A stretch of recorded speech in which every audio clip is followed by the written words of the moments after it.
Lubos na ikinalulugod ng manunulat na ibahagi ang kwentong ito ng libre. Ang pinakamalaking gantimpala ay inyong pagtangkilik. Gayunpaman, kung sa tingin ninyo ay karapat-dapat ang akdang ito ng karagdagang suporta, malugod naming tatanggapin anumang inyong maiaabot. Maaari po ninyong gamitin ang QR code na nasa inyong screen.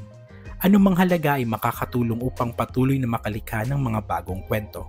Tandaan, hindi po ito sa pilitan, kundi isang voluntaryong pagsuporta lamang. Maraming salamat po. Kung na-enjoy nyo ang kwento sa channel na ito, i-click mo na yung subscribe button sa baba at para sure na hindi ka maiwan, i-on mo na rin ang notification bell para ikaw ang unang makakita sa bagong upload namin. Ang nilalaman ng akdang ito ay buong-buong katang-isip lamang. Lahat ng pangalan ng tauhan, mga lugar at pangyayaring inilarawan ay mula sa malikhaing imahinasyon ng manunulat. Kung mayroon mang pagkakahawig sa mga pangalan ng tao, lugar o insidente sa tunay na buhay, buhay man o yumao, ito ay hindi intentional at isa lamang purong nagkataon. Mahalaga pong tandaan ang kabanatang ito ay naglalaman ng mga masiselang sitwasyon o sensitibong paglalarawan na maaring hindi angkop para sa lahat ng nakikinig. Kabilang dito ang mga eksena may temang sexual content at malakas na wika. Kung hindi po niyo nais pakinggan ang mga ganitong klaseng nilalaman, maaari niyo pong skip nang hindi naapektuhan ang daloy ng kwento. Salamat po sa iyong pag-unawa at patuloy na pagsuporta. Habang nagmamaneho, hawak lang ng kanang kamay ni Axel ang isang kamay ni Liam habang ang kaliwa naman nito ay nasa manibela. Minsan napapatingin ito kay Liam at sa tuwing nahuhuli si Liam na nakatingin, tinataas ni Axel ang kamay na hinahawakan para hagkan. Napapangiti naman si Liam sa bawat munting pagpapakita ng pagmamahal na iyon. Sino ba naman ang mag-aakala ng isang Axel Viga ang seryoso, bossy at madalas na walang emosyong negosyante ay ganito ka-sweet at ka-gentle sa isang tao? Ngayon, malinaw na si Liam lang ang nag-iisang tao na nakapagpabago sa kanya. Ilang oras din ang binyahe ng dalawa. Nakarating na sila sa Maynila at ang sasakyan ni Axel ay huminto sa tapat ng boarding house ni Liam. Tumingin si Axel kay Liam, punong-puno ng kasabikan. Liam, kukunin na natin ang mga gamit mo ngayon. Aalis tayo rito at dediretso na tayo sa penthouse. Hindi inakala ni Liam na ngayon na ito. Medyo nagulat siya. Ngumiti si Axel, inilapit ang mukha. We have a deal, my love. Pili yung sambit ni Axel. Namula naman si Liam dahil sa huling sinambit ni Axel. Bababa na sana si Liam ngunit pinigilan siya ni Axel. Si Axel na ang bumaba sa driver's seat at tulad ng isang gentleman, pinagbuksan niya si Liam at inilalayan pa ito sa pagbaba. Sabay silang pumasok sa boarding house at mabilis na kinuha ang mga gamit ni Liam. Pagkatapos, kinausap na din ni Liam ang landlord upang ipaalam na huling araw na niya sa boarding house. Sinabihan naman siya ng landlord na batay sa kanilang contract, kailangan niyang bayaran ang buong buwan kaya hindi na niya makukuha ang kanyang deposit. Wala namang problema iyon kay Liam. Masaya siya sa bagong simula at deal nila ni Axel. Pagkatapos kausapin ang landlord at matapos kagahin ang mga gamit, umalis na sila papuntang penthouse. Ilang saglit pa, nakarating na sila sa penthouse ni Axel. Pagpasok pa lang namangha si Liam, tila hindi ito isang simpleng apartment, para isa itong maliit na mansyon. Ang living area ay napapaligiran ng mga matataas na salamin mula sa sahig hanggang kisame na nagbibigay ng malawak at maliwanag na espasyo. Ang mga kagamitan ay minimalist, kulay itim, gray at puti na sadyang inayos para sa isang executive. Ang lahat ay gawa ng pinakamahuhusay na materyales, makintab na marmol, dark wood na may matalim na edges at leather na nagpapahiwatig ng klase at kapangyarihan. Halatang lalaking lalaki ang may-ari ng lugar. Agad silang sinalubong ng mga kasambahay ni Axel. May nag-abot ng tuwalya at may nag-alok ng inumin. Ayusin ninyo ang gamit ni Liam, ilagay nyo ang lahat sa kwarto ko, utos ni Axel sa mga kasambahay. Pagkatapos noon, sinabihan niya ang kanyang pinagkakatiwalaang kasambahay na pumunta lahat ng mga tauhan sa sala para sa isang quick meeting. Tumingin si Axel kay Liam at ngumiti. Sandali lang tayo. Ilang minuto lang at nagtipon na sa sala ang lahat ng kasambahay at tauhan ng penthouse. Nakatayo si Axel sa harap nila habang si Liam naman ay tahimik na nakatayo sa gilid ni Axel. Hindi niya alam kung ano ang mangyayari. Tumingin si Axel sa lahat at nagsalita ng may otoridad at walang halong biro. Gusto kong ipakilala sa inyo ang aking asawa, si Liam. Diretsang sabi ni Axel. Lumapit siya kay Liam, hinawakan ang kamay nito at tiningnan ang mga tauhan. Muntik nang mapasigaw si Liam sa gulat at hiya sa salitang asawa. Kasabay nito nagkatinginan ang mga tauhan at baka sa kanilang muka ang labis na pagkagulat. Matagal na silang naglilingkod kay Axel, kaya alam nilang hindi nila akalain na iibig ang kanilang amo sa isang lalaki, ngunit wala silang nagawa kundi manahimik. Nagpatuloy si Axel, maseryoso ang boses na parang nagbabanta. From now on, whatever power I hold in this household will be equivalent to Liam's, or it could be more. Sinabi din ni Axel, tinitigan ang bawat isa. Dahil sa aking sinabi, kahit wala ako, you have to give Liam the same courtesy or more that you have given me. Hindi lang ako ang namamalakad dito kundi si Liam. Ang sinong sumuway ay aalis sa lugar na ito. Ang mga tauhan ay sabay-sabay na tumango at yumuko bilang tanda ng pagsunod.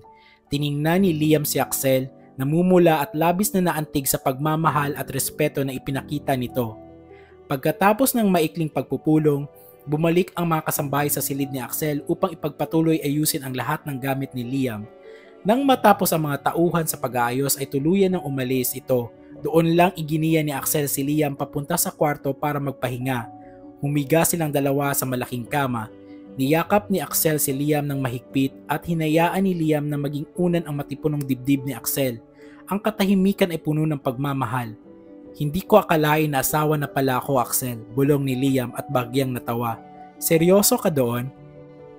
Hinalikan ni Axel sa buhok si Liam. Of course I was serious, tugon ni Axel. Kung masaya ka sa salitang iyon, edi asawa ka, hindi na kita pakakawalan, Liam, pagmamay-ari na kita. Pero hindi naman tayo kasal, pang-aasar ni Liam, ngunit mahigpit ang kanyang yakap kay Axel. Ngumisi si Axel. You mean you want to make it legal? Hintayin mo lang, walang makakapigil sa akin. Naramdaman ni Liam ang tibok ng puso ni Axel. Salamat Axel, sobrang saya ko, taos-pusong sabi ni Liam. Ako rin Liam, walang katumbas ang pakiramdam na ikaw ang kasama ko dito. It feels like more of a home now that you are here. Please feel free to make changes in this household. Pinahigpit pa ni Axel ang yakap.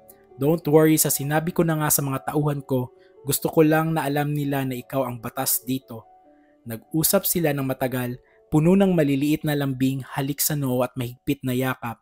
Naramdaman ni Liam ang lubos na kapayapaan sa piling ng mahal niya. Maya-maya, tiningnan ni Axel ang digital clock sa gilid. You need to get ready my love, sabi ni Axel. Nagulat si Liam. Saan tayo pupunta? Ngayong gabi, pupunta tayo sa dinner sa Viga Mansion, seryosong sabi ni Axel. You need to meet my family at makikilala nila ang aking asawa. Hindi nakakibo si Liam, kinakabahan nito. Naghihintay na si Axel sa living room at hindi pa tapos magbihis si Liam. Kahit nasanay siyang hindi pinaghihintay, wala ni katiting na bakas ng pagmamadali ang makikita sa kanya. Sa halip, kalmado siyang naghihintay habang nakatitig sa pinto ng kwarto. Nakasuot si Axel ng isang bespoke na suit, kulay charcoal gray na may pinong pinstripes. Ang suit ay perpektong akma sa kanyang matipunong pangangatawan at ang silk na korbata ay nakatali ng walang flaw. Ang kanyang buhok ay maayos na nakaslick back na lalong nagpalitaw sa kanyang matatalim na features at nakakasilaw na karisma. Talagang gwapong-gwapo si Axel. Ang suit pala na isusuot ni Liam ay nabili ni Axel bago pa ito pumunta sa probinsya para suyuin si Liam. Isang paghahanda para sa oras na ito. Maya-maya, bumaba na si Liam mula sa itaas. Agad na napako ang tingin ni Axel kay Liam. Nakasuot si Liam ng isang eleganting dark blue suit.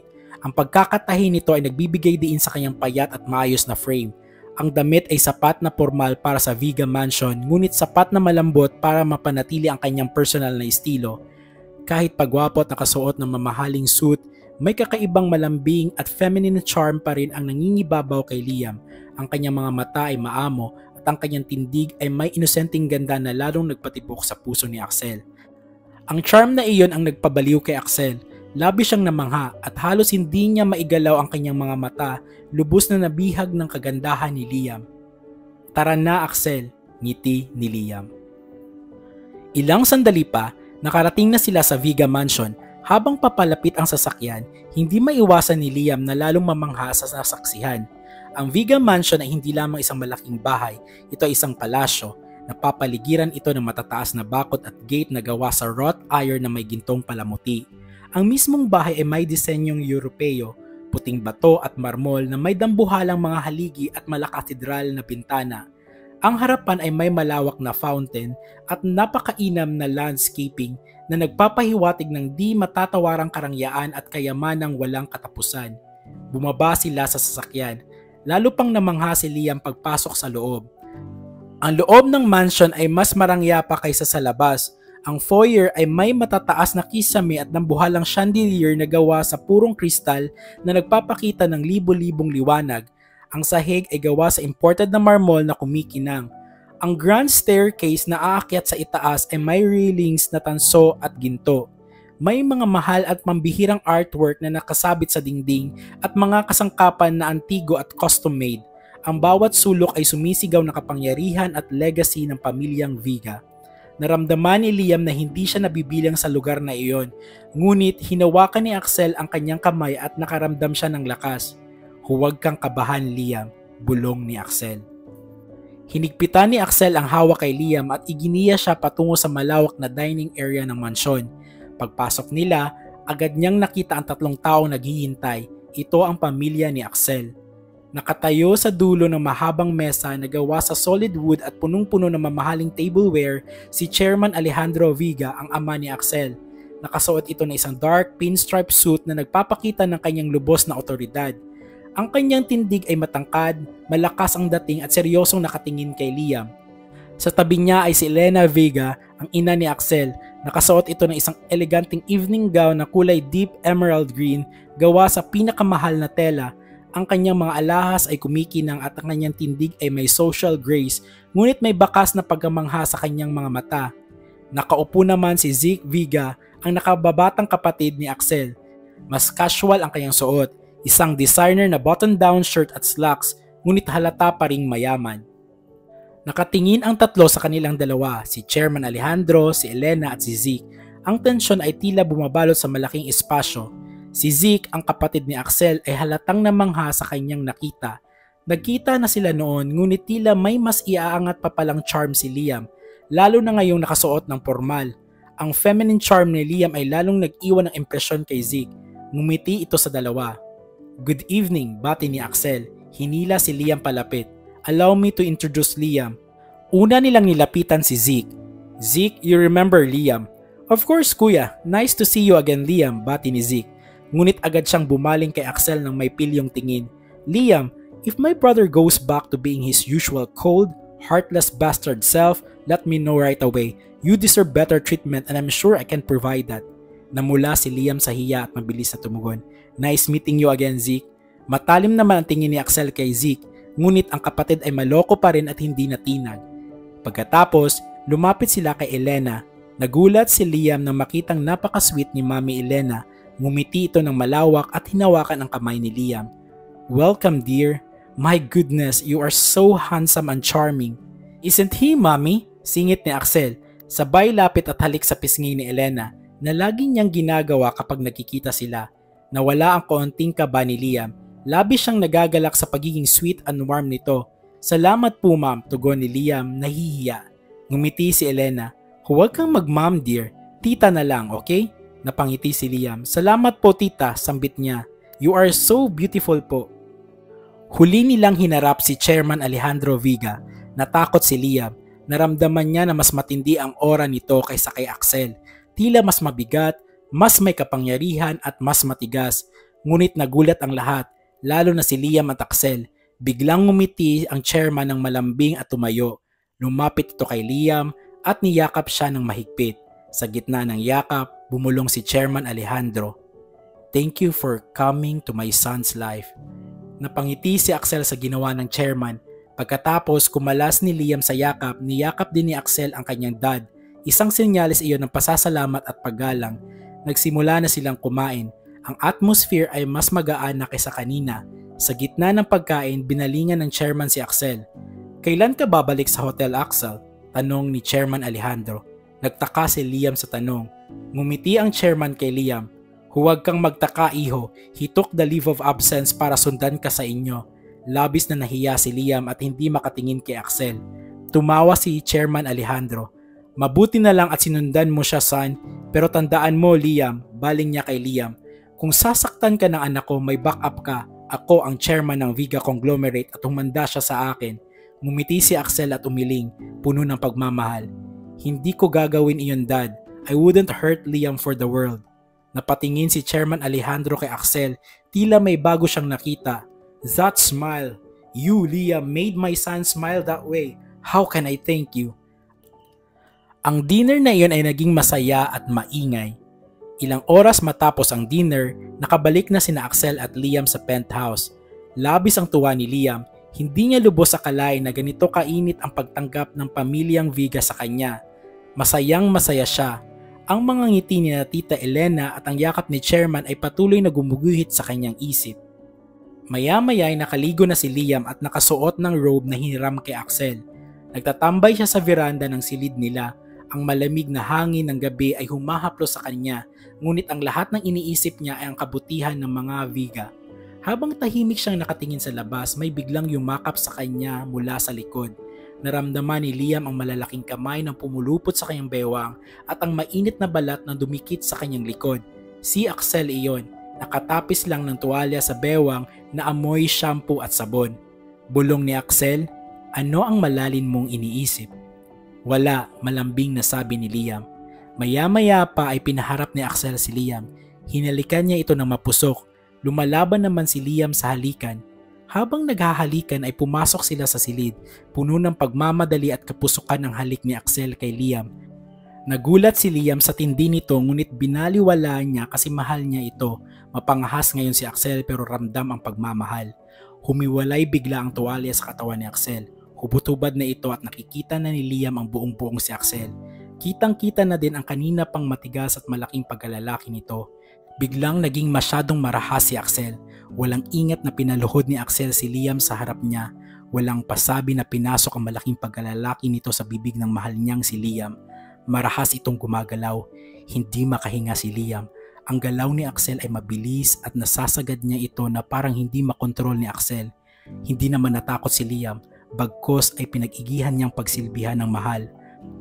Ang ungol ni Axel ay nagbibigay ng nakakaligayang ritmo sa pandinig ni Liam. Habang tumatagal ay lalong nagiging marahas si Axel hanggang sa tuluyang lumabas ang katas ng pagmamahal ni Axel. Nanginig si Axel ngunit hindi pa ito tapos. Pinatayo niya si Liam at hinalikan ito ng malalim. Hinubad ni Axel ang robe ni Liam. Pareho na silang hubad. Nagyayakapan at naghahalikan. Hindi alintana ni Axel ang katas na natira sa labi ni Liam. Bumaba sa lieg ni Liam ang halik ni Axel. Umabot ito sa dibdib nito. Sinasamba ng marahas ni Axel ang katawan ng mahal niya. Maya-maya pa itinulak ni Axel ng marahas si Liam sa kama at napahiga itong nakatihaya. Hinalikan ni Axel ang parting butas ni Liam. Nagtagal si Axel doon. Marahas pa rin at nilararo ito. Puro ungol na lang ang naririnig kay Liam. Maya-maya ay pumaibabaw si Axel at hinalikan ng marahas ang mahal. Lumalaban din si Liam sa halikan. Hanggang sa walang pasabi ay pinasok ni Axel ang malaking pagkalalaki nito sa loob ni Liam. Napasigaw si Liam ng malakas ngunit hindi iyon alintana ni Axel. Hindi pa rin ito tumigil sa paggalaw ng marahas hanggang sa nawala ang sigaw na sakit ni Liam at napalitan ito ng ungol. Nasa ganon sila ng posisyon nang bumuluwak ang pangalawang katas ng pagmamahal ni Axel sa kaloob-looban ni Liam. Doon na napahinto si Axel at hinalikan si Liam na may buong pagmamahal. Maliwanag na ang paligid ng magising si Liam. Ang katawan niya ay masakit ngunit ang puso niya ay lubos na masayang masaya. Magkayakap silang nakahiga sa malaking kama, balot ng kumot. Si Axel ay gising na rin. Mahigpit ang yakap nito at panakanakang hinahalik-halikan si Liam sa buhok, noo at pisngi. Ang mga halik na iyon ay punong-puno ng lambing at pasasalamat. Good morning my love, bulong ni Axel. Ang boses ay malalim at nag-aalala. Tiningnan ni Liam si Axel, nakita niya ang sinseridad sa mga mata nito. Liam, panimula ni Axel, ang boses ay may bahid ng pag-aalala. Patawarin mo ko sa ginawa ko kagabi, alam kong naging marahas ako. Iyon kasi ang pinakamatindi kong desire na gusto kong gawin sa'yo. Hindi ko talaga mapigilan ang sarili ko. Patawarin mo ako kung nasaktan ka. Sa susunod magtitimpi na ako, pangako. Ngumiti si Liam. Lumapit siya at sinagot ng mababaw na halik ang labi ni Axel. Isang halik na nagpawi sa lahat ng pag-aalala. Axel, nagulat ako, oo, sabi ni Liam. Hinahaplos ang pisngi ni Axel. Pero hindi ako natakot. Naiintindihan ko yon.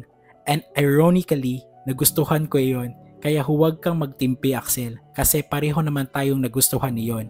Nakahinga ng maluwag si Axel. Mas lalong lumalim ang ngiti nito at niyakap si Liam ng mas mahigpit. Matapos ang kanilang matamis na pag-uusap, ang paligid ay napuno ng pagmamahal at pag-unawa. Ang liwanag ng umaga ay dahan-dahang gumapang sa silid na tila saksi ng seryosong relasyon nila. Ang liwanag na ito ay hindi natakot kundi pag-asa at bagong umaga. Hinawakan ni Liam ang mukha ni Axel at ang kanyang mga mata ay sumasagot sa lahat ng tanong. Walang bahid ng pag-aalangan ang pagtingin ni Liam. Tanging purong pag-ibig ang nakita ni Axel. Naramdaman ni Axel ang buong tiwala ni Liam sa kanya. Hinalikan ni Axel si Liam ng malalim, ngunit puno ng pagsamba at pag-iingat. Ngayon, bawat halik ay parang pasasalamat at pangako. Ang bawat halik ni Liam ay nagpapakalma sa puso ni Axel. Sinisiguradong tama ang lahat. Wala silang pagmamadali, tanging lambing at pag-iingat ang umiiral. Ang kanilang mga kamay ay gumagalaw, naghahanap ng matinding koneksyon. Sinisigurado ang bawat haplos at bawat init. Ang bawat dampi ay isang pangako at pag-amin. Ang puso ni Axel ay tila umaawit na sa tindi ng pagmamahal na ibinibigay ni Liam. Ang kanilang mga bulong at daing ay naging isang himig ng kanilang pag-iibigan, isang himig na puno ng kaligayahan at kasiguraduhan. Naglapat ang init ng kanilang mga katawan at ang pag-iisa ay nagsimula sa banayad ngunit may pagmamahal na paraan. Dito ipinakita ni Liam ang panig niya na sumusuko sa pag-ibig at ipinakita naman ni Axel ang panig niya na nag-iingat at nagmamahal ng tapat. Sa bawat paggalaw ng pag-ibig, naramdaman ni Liam na ibinibigay niya ang kanyang sarili ng buong buo. Hindi ito takot. Ito ang tunay na kaligayahan at kasiyahan. Ang liwanag ng umaga ay nagpapatunay na ang kanilang pagmamahalan ay malaya, sinsero at maganda. Hindi nila kailangan ang mga salita. Sa oras na iyon sila ay iisa, nagbabahagi ng matinding kasiyahan na nag-ugat sa pagmamahalan. Nagtagal ang kanilang pag-iisa hanggang sa tuluyan silang mapuno ng bagong sigla para sa panibagong buhay ng magkasama. Pagkatapos, nanatili silang magkayakap, sapat na ang tibok ng kanilang mga puso para sabing hanggang sa walang hanggan. Epilogue. 5 taon nang nakalipas mula nang ikasal sina Axel at Liam. Nagkaroon sila ng anak na si Axel Jr. na kilala as AJ sa tulong ng surrogacy gamit ang binhi ni Axel na ngayon ay 5 taong gulang na. Dahil sa matinding pagmamahal at hiling ng lolo at lola Viga, madalas na doon sa malaking mansyon na natili si AJ. Kaya naman si Tito Zeke ang naging paborito at madalas na kalaro niya na walang takas sa kakulitan. Sa gitna ng damuhan, naghahabulan si Zeke at ang kanyang pamangkin. Pawis na pawis si Zeke habang si AJ ay tawang-tawa. AJ, tama na. Parang lumilipad ka na, hindi na kita maabutan, sigaw ni Zeke. Hinahabol ang hininga. Pagod na ako, kailangan ko nang umupo. Tito, bilit! Tabi ni Papa, huwag kang magwikwamo. Bulol ngunit matatas na sagot ni AJ habang tumatakbo at umaakyat sa isang mababang statue ng anghel na may lumot. AJ, huwag mong akyatin yan, madulas, baka mahulog ka, naiinis na sigaw ni Zeke. Sinubukan niyang abutin si AJ ngunit dumulas siya sa basang damuhan at hindi na tumayo. Ay! Sigaw ni Zeke. Sige AJ, panalo ka na, you win, I concede. Tumalon si AJ mula sa statue at tumakbo palapit kay Zeke, tawang-tawa. Tito, natwet ka na? Sabi ng Papa, pout daw ng twet ang life. Mas stressful pa sa merger ng dalawang kumpanya ang habulan na ito, pagmamaktol ni Zeke. Ngunit bago pa niya maidantay ang ulo sa damo, may dumating. Zeke, anong nangyari rito? Bakit ka nakahiga sa damo? Bati na kanyang dad na si Alejandro Viga, ang chairman ng Viga Conglomerate. Doon nag-iba ang ihip ng hangin, biglang tumayo si AJ. Tumakbo siya palapit sa kanyang lolo chairman at kumapit sa binti nito. Wow! Sumbong ni AJ, dinuro si Zeke. Tito Dick, may secret po. Mabilis na napatayo si Zeke. AJ, anong secret ang sinasabi mo ha? Tiningnan ng chairman si Zeke. Ano ba ang secret mo Zeke? Wala akong secret dad, wala. Pero hindi nagpaawat si AJ. Tumingin siya kay Zeke. Ngumisi ng palihim at lumingon muli sa kanyang lolo. Tabi niya, may wolf na tiya at mas gusto daw niya ang wolf niya na makipagwawo sa akin, sabi ni AJ. Tabi niya, future titat ko daw iyon. Napangiti ang chairman na tila alam na ang ibig sabihin ng apo. With his sources, walang maililihim sa chairman ng Viga Conglomerate.